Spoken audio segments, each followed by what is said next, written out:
నమస్తే సామా 6 TV news కి స్వాగతం. తానూరు మండలంలోని ఉమ్బ్రికే గ్రామంలో సాహిత్య సామ్రాట్ లోక్ షాహీర్ డాక్టర్ అన్నబాబు సాటే విగ్రహ ఆవిష్కరణ మహోత్సవంలో ముధోలి ఎమ్మెల్యే పవార్ రామారావు పటేల్, అన్నబాబు సాటే మనవడు సచిన్ భావ్ మరియు ముఖ్య అతిథులుగా పాల్గొని అన్నబాబు సాటే నూతన విగ్రహాన్ని ఆవిష్కరించారు.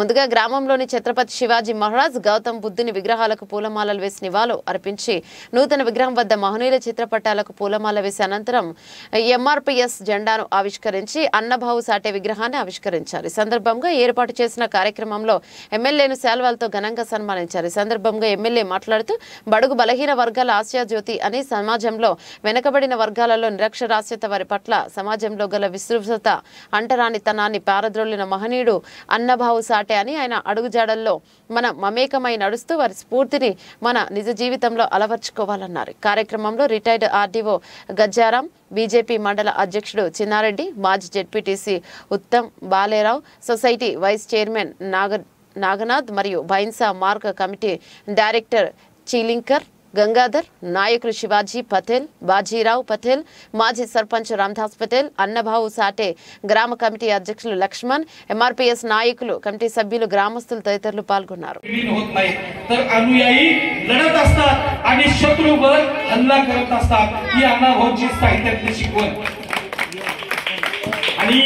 मगापासून अनेक ठिकाणी वेगवेगळ्या प्रसंगाचे उल्लेख झाले, वेगवेगळ्या ठिकाणचे अन्याय अत्याचार झाले.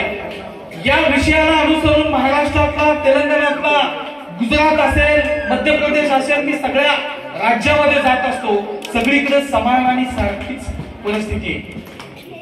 आपल्या समाजाबद्दल इथल्या व्यवस्थेचा बघण्याचा दृष्टिकोन फारच विचित्र आहे. ते आपल्याला बघत असताना गृहीत धरतात. आपल्याकडे बघण्याचा त्यांचा दृष्टिकोन बदलण्यासाठी आणि ते कमिटीचा ज्यावेळेस निर्णय येईल नक्कीच एबीसीडीचं वर्गीकरण होईल आणि तुम्हाला मादिगा समाजाला न्याय मिळेल, मी असं तुम्हाला सगळ्यांना सांगतो. आणि तेलंगणातला मंदाकृष्ण मादिगा नसून आज सचिन भाऊ साठे आहेत, प्रत्येक राज्यातून काही लीडर्स आहेत, भारतात सुद्धा प्रसिद्ध आहेत. त्यांना सुद्धा मी विनंती करतो की आज जे देशाचे पंतप्रधान राहिले, कोणी राजा, कोणी पक्षाचे राजा, पक्षाचा आम्हाला काही नाही, पण ज्यांनी काम करतात त्याच्यासाठी आपण अभिनंदन करावं. आणि तुम्हाला सुद्धा विनंती करतो, तुम्ही एक मेमोरंडम नरेंद्र मोदी यांना द्या, भारताच्या पंतप्रधानांना. आणि एबीसीडी आमच्या तेलंगणा आवश्यक आहे म्हणून तुम्हाला सांगून माझे 2 शब्द सांगून मी समाप्त करतो. सगळेच या ठिकाणी विविध ठिकाणचे वेगवेगळ्या तळागाळातील मान्यवर या ठिकाणी उपस्थित आहेत. विशेषतः मी या गावातील संयोजकांचं आणि आयोजकांचं मनापासून आभार मानतो. आपण अत्यंत कष्टातून आणि मेहनतीतून सत्यशोधक अण्णाभाऊ साठेंचा एवढा छान आणि सुंदर पुतळा, जो एखाद्या जिल्ह्यामध्ये आणि राज्यामध्ये सुद्धा नसतो असा इतका देखणा पुतळा, या पुतळ्याचं उद्घाटन होत असताना माझ्या अंगावर काटे मारत होते, शहारे माझ्या अंगावर येत होते.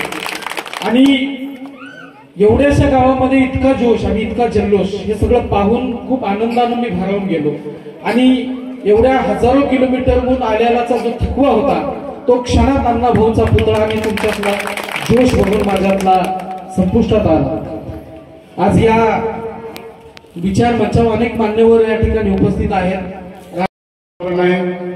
याच्या अगोदर महाराष्ट्रामध्ये तुम्हाला सगळ्यांना माहित आहे, डॉक्टर बाबासाहेब आंबेडकर जन्मलेत. याच महाराष्ट्राच्या मातीमध्ये अण्णाभाऊ साठे जन्मलेत. याच महाराष्ट्राच्या मातीमध्ये आज छत्रपती शिवाजी महाराज जन्मलेत. किती संतांची भूमी आहे. तुकडोजी महाराज राहू द्या, सगळे संत जे आहेत ते आज महाराष्ट्रातले आहेत. महाराष्ट्र भारत देशामध्ये लौकिक आहे आणि समाज ఎక్కడ ముందుకు రావాలి, పిల్లగాళ్ళ చదువు నేరాలి అని పోరాడిన వ్యక్తి అన్నబాబు సాఠే.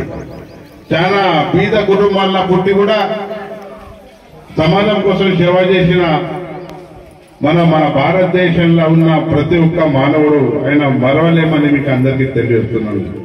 ఈరోజు ఆయన మన్మడే ఇక్కడ స్టాచ్యూకు ఇనాగ్రేషన్కి వచ్చిండు. చాలా సంతోషకరం. ఆయన మహారాష్ట్ర ఉన్నా కూడా ఇక్కడ వచ్చి మా తెలంగాణలో స్టాచ్యూ ఇనాగ్రేషన్ చేసిండ్రు. నేను ఆయనకు చాలా అభినందిస్తా. आणि तसेच महाराष्ट्र म्हणजे